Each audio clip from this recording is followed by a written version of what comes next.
So I was out there on the Gulf of Mexico all weekend, and I wouldn't say I'm rested. I'm definitely battle tested. So we'll do the best we can right now. I usually do it. Those of you who are new to the show, quite often I'll show you some fishing pictures and I'll post a little report, but I'm in Facebook jail still. I'm locked up. I'm still waiting for people to go out to California and protest and say, free John Martin.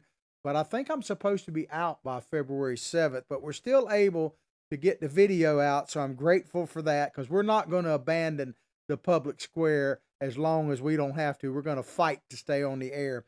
But we got a great show for you today. We're going to talk about a secret trial. Yes, a secret trial. Senators Hawley and Cruz to be tried in secret. Those are my words, but you'll understand what they mean in just a moment.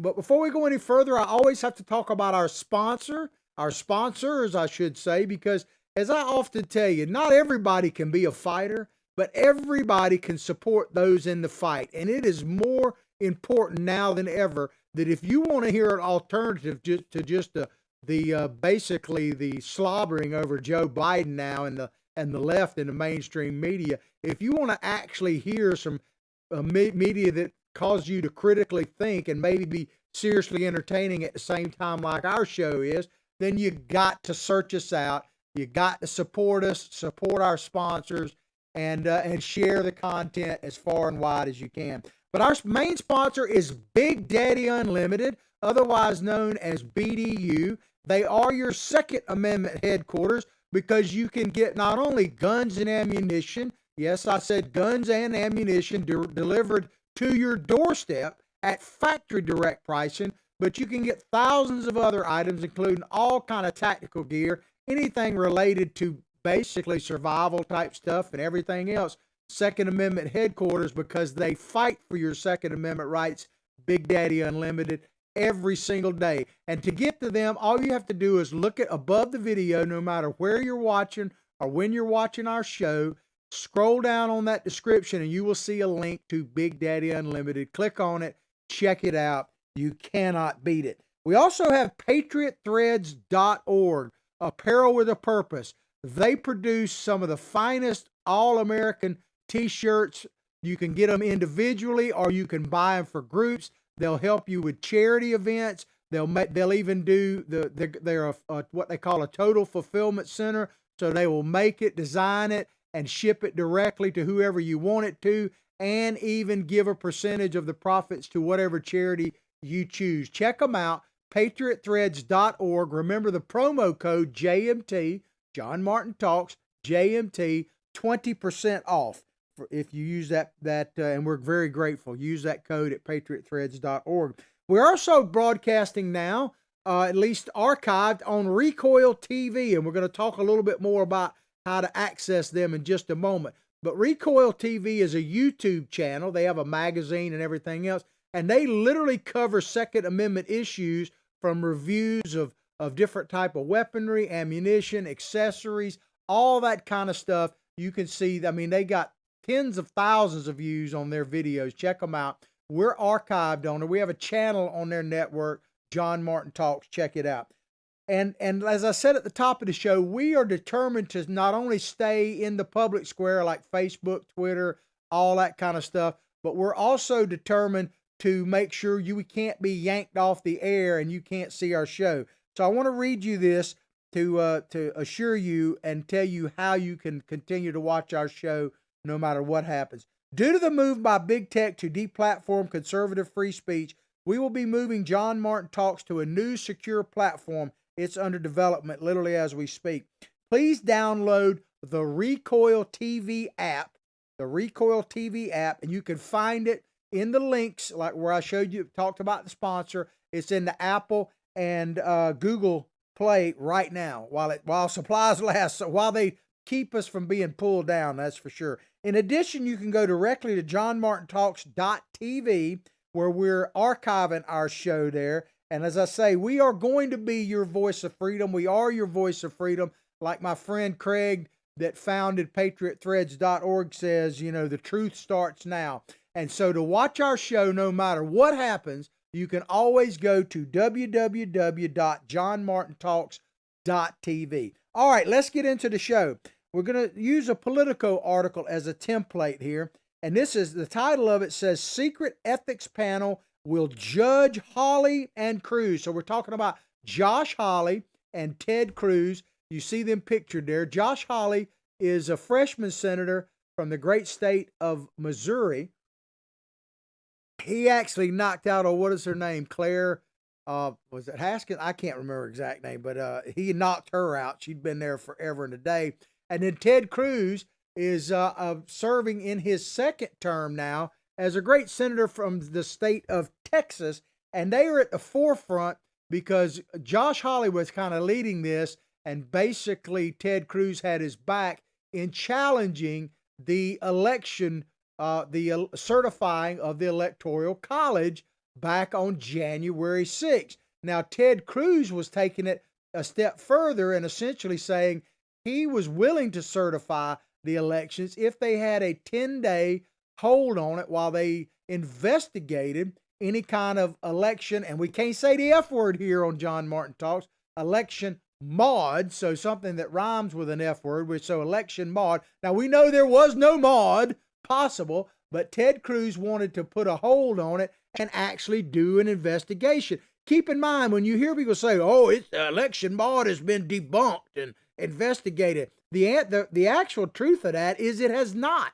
That is part of the big problem here, ladies and gentlemen, is there's been no real investigation. I'm going to get in the meat of the article in just a moment, but I want to get this little rant off my chest at the top, because someone chimed in on Facebook. As I say, I cannot respond to you right now on Facebook. I can see your comments. It's kind of frustrating because I pride myself on responding, and we literally get about 1,000 comments on every show across the various Facebook networks, and I can't respond. I can't even hit like on it. I can't even wish somebody a happy birthday these days. I mean, Facebook jail is tough, man. But I can see what you're putting up there. But by the way, if you want me to respond to a comment, go to our YouTube channel, spell it all the way out, John Martin Talks. You can comment on there, and at least for today, I'm still free on YouTube to respond to you, and I will. But somebody popped on a response on Facebook that kind of hit me.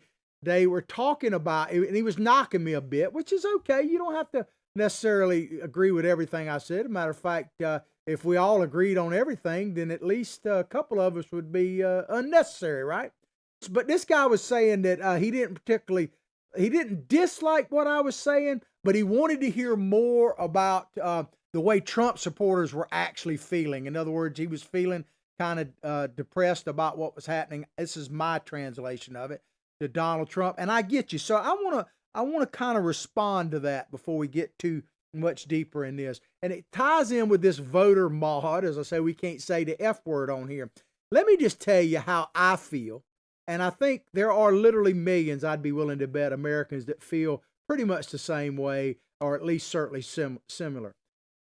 There are many people out here that love Donald Trump. Beyond just voting for him, they love the guy. I tease about it, but I got a man crush on him in that sense. I've always been a big fan of Donald Trump. And once I realized that he was serious about running for president, I've been 100% on board with the Trump campaign, the Trump election, and the Trump presidency, and the Trump re-election. I've been on board 100%. If there's any higher percent, I was there as well. So I love me some Donald Trump. So there are a lot of us out there that beyond just voting for the man actually have a connect. We feel like we're connected to him in some way. You can call it a cult of personality if you want to. I'm not going to deny that. There are many people that just really have a strong emotional attachment to Donald Trump. And to a certain extent, I would count myself in that. Now, I say that to say this. A lot of us feel like there has not actually been a investigation into it. There's been all kind of talk and everything else, but even the Supreme Court, which we hold dear, patriots like us hold our institutions actually a much higher standard and reverence than you might think. And we were really excited, and I talked in depth about this, and I'm still glad that Amy Coney Barrett and that Donald Trump got her on the Supreme Court, and two others, got three of the ones on the Supreme Court. And I didn't necessarily expect them to rule in favor of Donald Trump, But I actually did. My only real expectation is that they would give him a fair hearing. And if you look at the Texas case, which to me, all this other stuff, Dominion, everything else, is difficult to prove. Now, do I think that the ultimately the vote by mail deal sealed Donald Trump's fate? Yes. And I do think that Texas, and do I think that there was voter mod? Probably yes. Enough to overturn the election? We don't know, because it never really got investigated. But I was very excited about the Texas Supreme Court challenge that other states like Florida joined in with, because I said at least the Supreme Court will do its constitutional duty and actually hear the case. They did not. They refused to hear the case, and the Supreme Court was the only court that was constitutionally qualified to actually hear that case, and they wouldn't do it. So there are many people who are very not only disappointed, but downright frustrated and a bit suspicious. I'm not condoning anything violence that happened. I've never condoned violence, and I never really will here. I'm just trying to explain it. And I can tell you this right now, there are millions of Americans that feel like they've never had their day in court. They're being told two really mixed messages. On the one hand, they're being told, oh, what we really need to do is unify. You know, Joe Biden's theme was what America unified, to unify America. But at the same time, you're impeaching President Trump. We're going to talk a little bit more about this in just a moment. For the second time in this case, it's citizen Trump, which is unconstitutional, period. Now, I'm going to get into the meat of this story in a minute, but I want to get this rant out of the way and respond to this Facebook post that a person put up.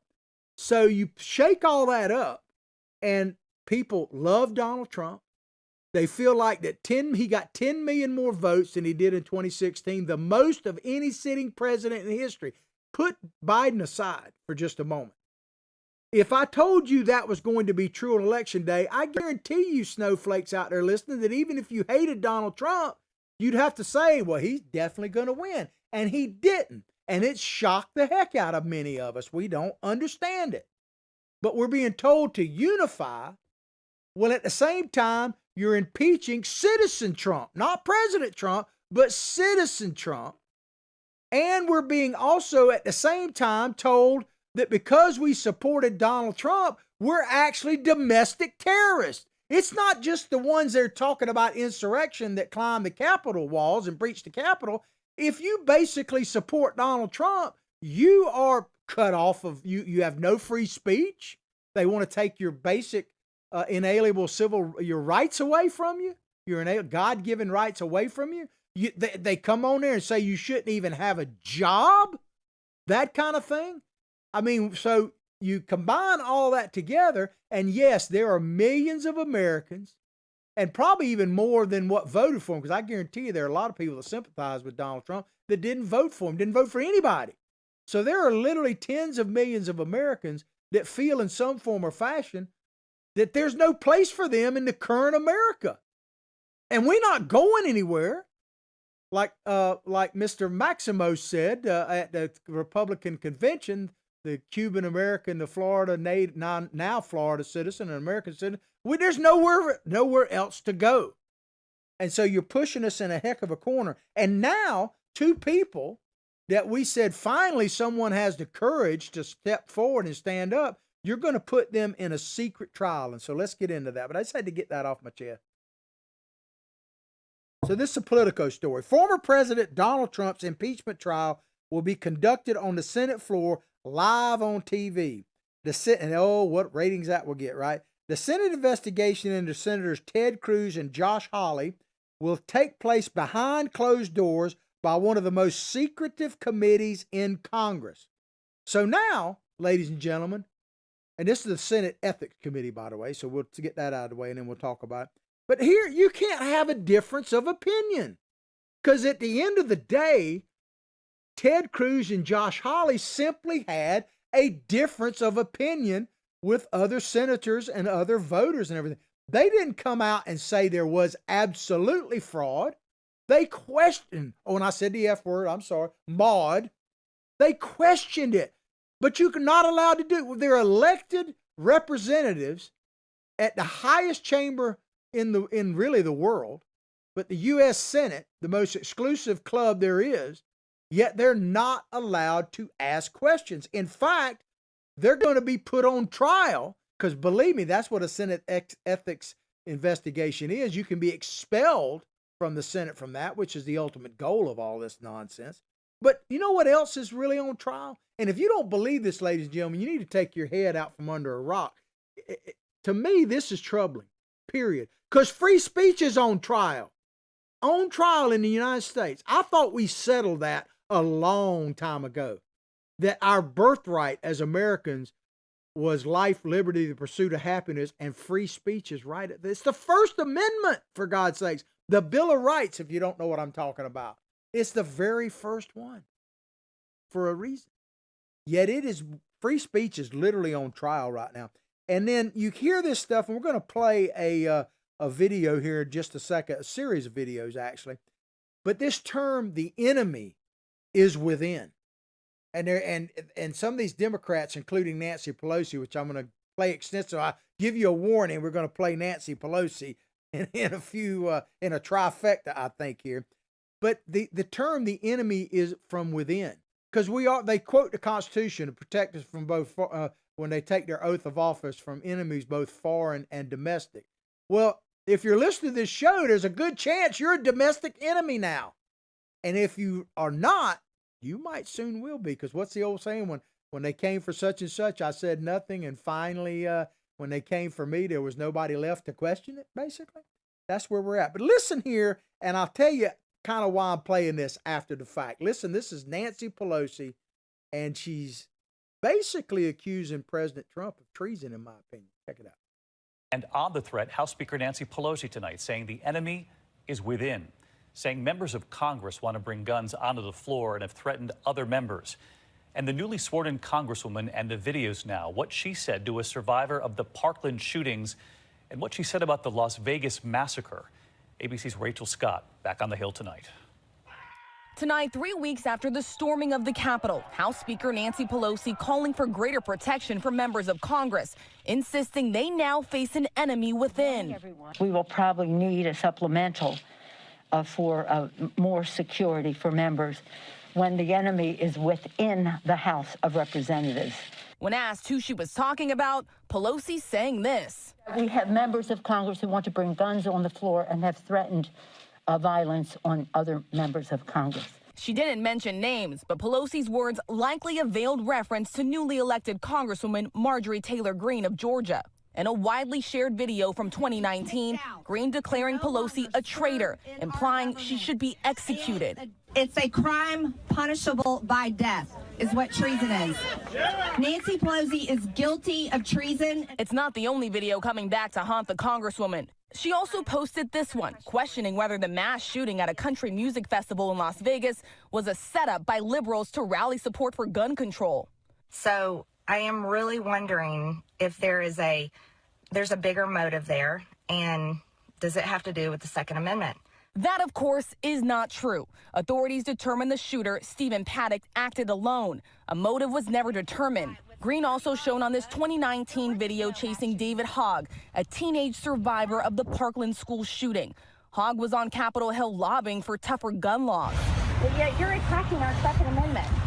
Now Congresswoman Greene sits on the House Education Committee, installed by the Republican leader, Kevin McCarthy. That's good enough. That's good enough. A couple things. First of all, I want to give ABC News credit for that video. And Nancy Pelosi, and we're going to play some where she talks about President Trump in just a minute, but she's talking about that Congresswoman Greene. And in that story, they play a couple of snippets from then Citizen Greene when she is questioning what happened out in Las Vegas. Now, you could say that that was out of place, and you could debate the merits of what she said. But the ABC reporter, when Citizen Greene, now Congresswoman Greene, said that some people question whether or not this shooter was trying to draw negative attention to the Second Amendment and inspired by leftists and not those on the right. She said that the ABC reporter said that's not true. But right after that, she says that there was no conclusion about the motive of the shooter. And so how can you say it's not true if there was no conclusion? So if you have an opinion, the free speech is not, this is something a lot of people don't understand. Free speech, in order to really be free speech, is not agreeable speech.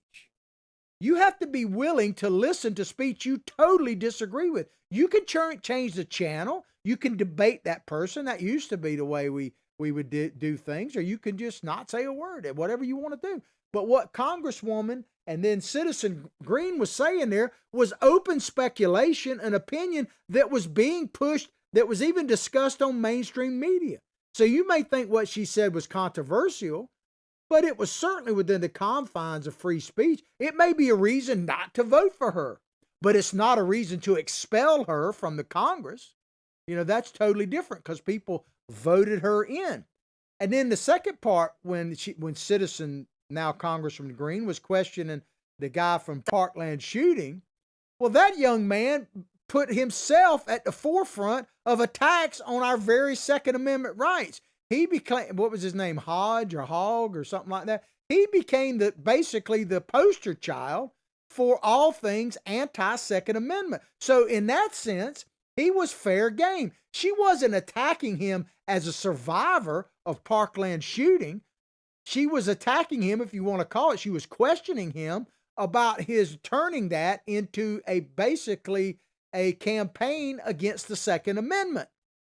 And so I think she was every bit in her right to do that. And the citizens of Georgia, rightly or wrongly, they elected her to Congress. And Nancy Pelosi is talking about the enemy from within. I'm telling you, that is a very scary, if you know history, that idea of the enemy from within, that is what communists say all the time. That is what the worst dictators in the history of the planet have used as a means to destroy people. I mean, they keep talking about Donald Trump being a Nazi and everything. I don't necessarily like to go to play the Nazi card, but what did the Nazis do to the Jews? They declared them basically the enemy of within and literally sent them to the gas chamber. So now we're supposed to be deprogrammed, re-educated. Ocasio-Cortez says that the South needs to be liberated. I mean, they use these terms, and I'm telling you, part of the problem, ladies and gentlemen, is we no longer know what history is. We don't have real education. We're told what to think instead of how to think. And if you had like for instance, I heard a friend of mine posted on Facebook a while back. He's probably in jail for this too. We can't talk to each other on Facebook. But he said that that January 6th was the worst insurrection violence on our Capitol in the history, unless you've actually read a history book, and then you would realize that it wasn't even close. But I say all to say that with a problem, we're not educated anymore, not educated. We don't know our history. We don't know world history. And so we believe all this nonsense, and we don't know that terms like enemy from within, like liberating the South, like reprogramming camps, are language that has been used to do some of the worst atrocities that man has ever perpetuated on another person. All right, we're going to play another video here. And, we always talk about standards. They say this double standard. If you're new to the show, first of all, welcome. Howdy, how are you? Glad to have you. You're in the right place. Now, you're not going to get political correctness here. And I will sometimes give you definitions and try to teach you things here. But Pelosi is talking about basically Donald Trump is an insurrectionist. And in that other video, and I want to point this out before we move on, Nancy Pelosi talks about violence or threats of violence. The lady, Ms. Green, was talking about that Nancy Pelosi had committed, in her opinion, now this is when she was a citizen, that Nancy Pelosi had committed treason, and that treason was punishable by death. She did not say that, and it's a fine line, I realize, she didn't say Nancy Pelosi should be put to death. But remember, when Donald Trump met with Vladimir Putin, which every president, basically since the Soviet Union came to power, has met with the president at some time of Russia, was accused of being a traitor, which treason the ultimate punishment for treason is death. And literally hundreds of members of Congress and political figures and their pundits in the media called Donald Trump a traitor, flat out a traitor, multiple times. Yet that's not inspiring violence. Anyway, let's listen to Miss Pelosi. You may get sick of it. So Trump, Pelosi warning. I got this one and one more to play. Check it out. So help us God. We know that we faced enemies of the Constitution. We know we experienced the insurrection that violated the sanctity of the people's capital and attempted to overturn the duly recorded will of the American people. And we know that the President of the United States incited this insurrection, this armed rebellion against our common country. He must go. He is a clear and present danger to the nation that we all love. Since the presidential election in November, an election the president lost, he has repeatedly lied about the outcome, sowed self-serving doubt about democracy, and unconstitutionally sought to influence state officials to repeal reality. And then came that day of fire we all experienced. The president must be impeached, and I believe the president must be convicted by the Senate, a constitutional remedy that will ensure that the Republic will be safe from this man who was so resolutely determined to tear down the things that we hold dear and that hold us together. That's good enough. It gives me no pleasure. It gives her no pleasure. You think that's true? She's praying for him, and it breaks her heart that Donald Trump is going to be impeached for the second time. Think about everything she's saying in there. There's a ton to unpack in that comment. That was her comments from the floor during the vote, to impeach the president for the second time. She talks about the Constitution. But the Constitution clearly states that you can't impeach a citizen, that you can't have a trial in the House, in the Senate, for a citizen. It's called the Attainment Clause in the Constitution. Check it out. You can't do it. It's clearly unconstitutional, but they're going to do it anyway. Now think about the picture that she is painting of Donald Trump, that he's got to go, that he's tearing down the very fundamentals of the nation, and that we must protect ourselves from this threat of Donald Trump. She's saying that Donald Trump essentially, what is the term they like? Existential threat. That Donald Trump is a threat not only now, but to the future of the nation. Remember Ocasio-Cortez back in the first impeachment said we got to impeach president for what might happen, future crime. I mean, think about it, ladies and gentlemen. Now, they're very good professional politicians. They may not be as polished right now as like Ms. Green, or Ms. Green may not be as polished as they are. But they're threatening violence against the president. They're calling him for armed insurrection, which I don't remember the armed insurrection part of that. They're saying that he's the worst thing that's ever happened, and we got to protect that the fate of our nation, the very future of our current state and our future state, depends on being able to get rid of Donald Trump. It's not enough that they voted him out of office, whether there was Maud or not. But now they got to make sure he never rises his head again. I mean, it sounds an awful lot like that we ought to do some violence to that man. I mean, I don't know. Maybe I'm wrong. But it is more, one thing's for sure. There is more incitement to potential violence in what Nancy Pelosi just said on the House floor, or what we showed you she said, than anything Donald Trump said on January 6th in his rally outside the White House. I mean, you can read into it what you want. Go back and look at the transcripts and tell me where I'm wrong. All right. And as far as treason, this is Nancy Pelosi talking about Donald Trump meeting with Vladimir Putin. Now, I remind you that when it comes to professional politics, there's no one more studied in the craft than Nancy Pelosi. So she doesn't quite say that he needs to be put to death. But it don't take much to connect the dots. Check it out. Morning. On Monday, the entire world witnessed President Trump cower in the presence of Putin. I sadly beseech President Trump to apologize to the American people for his disgraceful, dangerous, and damaging behavior with Putin in Helsinki. I call on my Republican colleagues in Congress to join Democrats in that request for an apology. President Trump obviously seemed frightened in the presence of Putin. What was he afraid of? What is Putin blackmailing President Trump with? Personally, politically, or financially? Whatever it is a level of blackmail that the American people cannot afford. Putin appears to be President Trump's puppeteer. And that day in Helsinki, he shined the light on the strings. That's the good reports enough. about the Think about that, ladies and gentlemen. What that last like 10, 15, 20 seconds that she talked about there.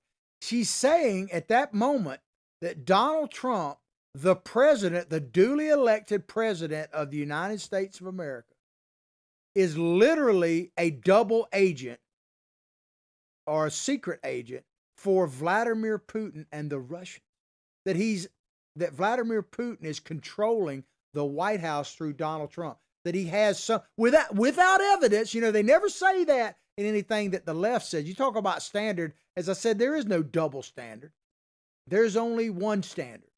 And that is everybody to the right is held to, the left is held to no standard. And that without evidence to me is a perfect example. When was the last time you read a story where somebody like Pelosi was spouting off and they said without evidence or it's not true? But everything, Donald Trump could literally say this, you know, the sun came up this morning and they go without evidence and the sun would be shining in the background. So that to me shows that there is no double standard. There's a standard that the right is held to. Tell me which one, Lance. Please tell me what standard Nancy Pelosi is held to. If she was held to any standard at all, she wouldn't even be up there, but we all know that. But she is saying that Donald Trump is being blackmailed by Vladimir Putin without evidence, that Putin is the puppeteer of Donald Trump. Now, you talk about treason and a reason for insurrection, if there ever was one, that would be it, right? And so here you have the Speaker of the House, the person that's third in line for the presidency, saying that the duly elected president of the United States is a traitor. I don't know how else you can read that. And treason is ultimately punished by death. And let me tell you this, if we actually had a president that was doing what Pelosi was spouting out there, I'd be the first one to be calling for treasonous and the death penalty, because that would be the ultimate betrayal. I've never understood how anyone who actually looks at the facts, not the emotions, but the facts, could in any way, shape, or form say that Donald Trump was in the pocket of Vladimir Putin. If anybody was in the pocket, it was like Hillary Clinton with the PP dossier and all that, but they don't want to talk about that. But Donald Trump, if he is a secret agent for Russia, that he, like many other things I tell you, that he must be the worst one in history because he absolutely sucks at it. Donald Trump killed Russians. Yeah, he actually had Russians blown to smithereens in Syria. Now, that's a funny way for a Russian agent to act. I'm only saying, I just reported out there. You put the pieces together. After multiple leading Democrats called for the two Republicans to resign, this is Ted Cruz and Josh Hawley, because they challenge to President Joe Biden's electoral college win is now tied up in the opaque Senate Ethics Committee, where it will last forever, and they can pull it out. The Democrats will use this to hang over the heads of Hawley and Cruz and anyone else that dares challenge them. It's intimidation. And see, they know, they being the Democrats that are now controlling our beloved U.S. Senate, if it is beloved, and their friends in the media are their allies, that they can tar and feather Cruz any little way, kind of try to rein him in. I predict they're going to have a difficult time because I think both these guys are men of courage. But that's the attempt. What they're really trying to do is not necessarily shut up Cruz and Hawley, but make dadgum sure that no one else on the right sticks their head up. That's what it's really all about. And while Trump's impeachment trial will conclude quickly, the probe, it should conclude like yesterday and not even have it. And Ted Cruz and Josh Hawley call for that. Another reason to get rid of them, right? The probe into whether the two senators played a role in inciting the violent Capitol attack will unwind over an interminable timetable with little hint of where it is going. So now, ladies and gentlemen, what we're doing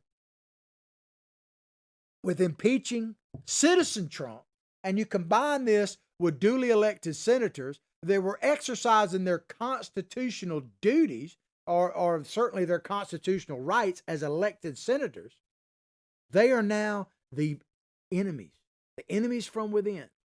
And so now we're going to hold trials and investigations on our political enemies. We're going to use the power of the state to hold trials against our public enemies, our political enemies. Remember, Donald Trump, now you can love him, hate him. Some people that love Donald Trump were pissed off about this. But when pushed about Hillary Clinton, he said she'd suffered enough, and he may have regretted that. But he said, leave her, we're not going to try to investigate Hillary Clinton. You know, that's kind of the way things are done in this country. Now, maybe we need to have more investigations of it, but make no mistake, the Democrats are opening up a can of worms here where you investigate, intimidate, and try your political enemies. What other countries do that? I mean, think about it. What other countries do that? There's quite a few that do it, but they all fall into the same category. They're communists, or they're dictatorships, or they're fascists. Is that what we're becoming? Because that's where the Democrats are taking us. The committee says nothing about its business, talking about this Senate Ethics Committee, until actions are taken. So they can drag this on and keep these guys punished down in there and basically say anything they want. And it has a lot of business before it, talking about this. I wish it was actually, a real deal. It's being used for all the wrong reasons. 7 Democratic senators filed a complaint against the 2 GOP senators who led the effort, talking about Cruz and Hawley, to object to the election results, arguing that they lent legitimacy to the cause of those who invaded the Capitol. Hawley fired back with a counter-complaint alleging improper conduct for partisan gain. Now, I want to play you something here. Now, this goes all the way back to 2004/2005. This is in the House of Representatives at the same time, or the same function that Hawley and Cruz were doing as senators when they had the joint session. They had the House and the Senate meet together. They did on January 6th. I'm not sure if the date's the same or not. I have to go back and look, but it's basically the same. And they had this joint session to certify the Electoral College results. This happened in 2004 when W. Bush Jr. was running for re-election and won. Check it out. Mr. President, the certificate of the electoral vote of the well-known and great state of Ohio seems to be regular, in form, and authentic. It appears therefrom that George W. Bush of the state of Texas received 20 votes for President. Dick Cheney of the state of Wyoming received 20 votes for Vice President. For what purpose does the member from Ohio rise?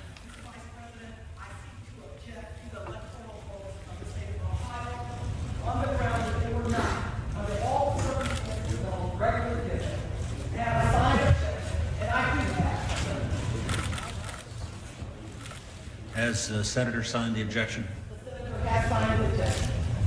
An objection presented in writing and signed by both a representative and a senator complies with the law, Chapter 1 of Title 3, United States Code.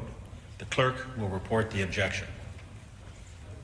We, a member of the House of Representatives and a United States Senator, object to the counting of the electoral votes of the state of Ohio on the ground that they were not, under all of the known circumstances, regularly given. Signed, Stephanie Tubbs Jones, State of Ohio. Barbara Boxer, State of California. That's good enough. So there you have it, ladies and gentlemen. Ms. Tubbs and Senator Barbara Boxer Barbara Boxer did exactly what Josh Hawley and Ted Cruz did. To a T. Exactly. No ifs, ands, or buts. There can really be no debate in this. Now, their motivations could be questioned, certainly.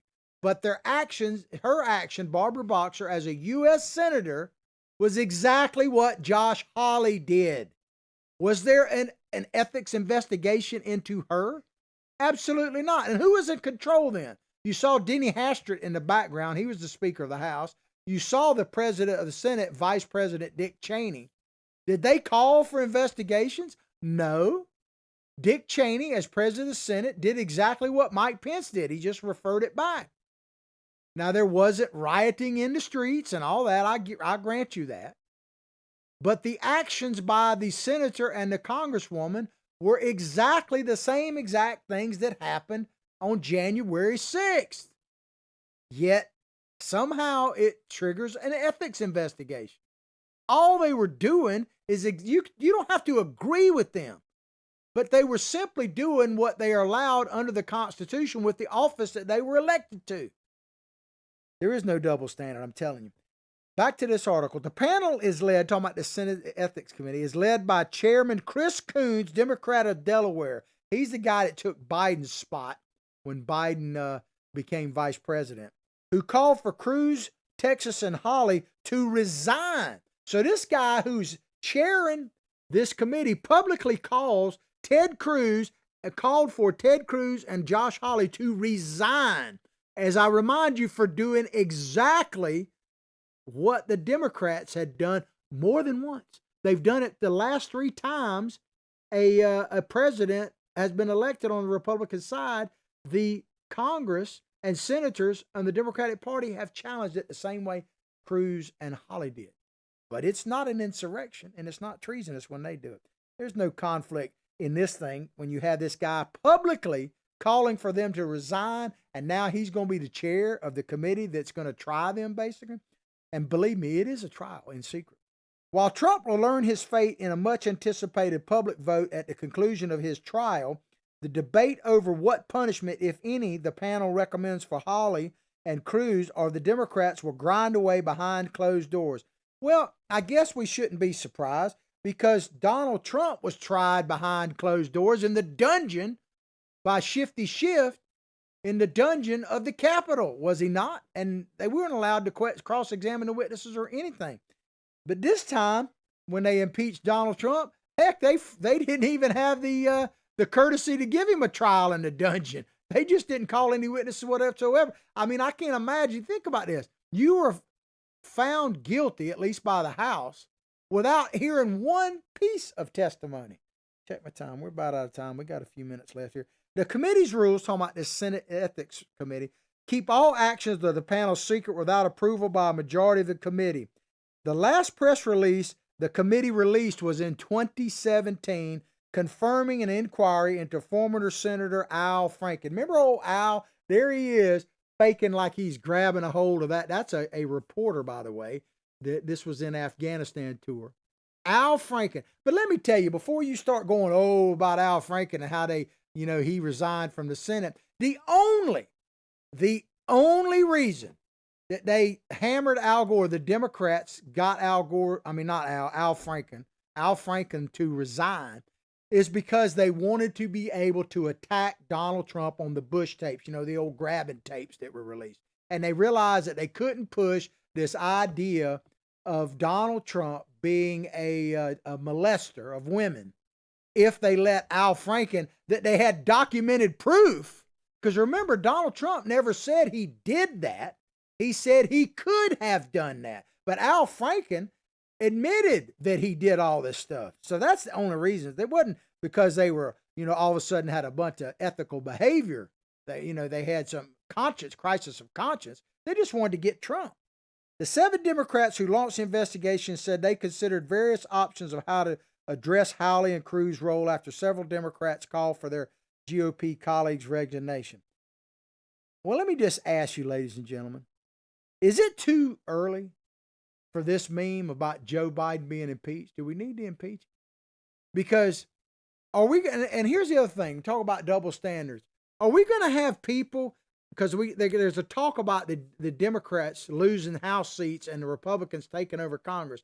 Do you think there's going to be any members of the GOP that are going to campaign like this? Check out this video from Rashida Tlaib.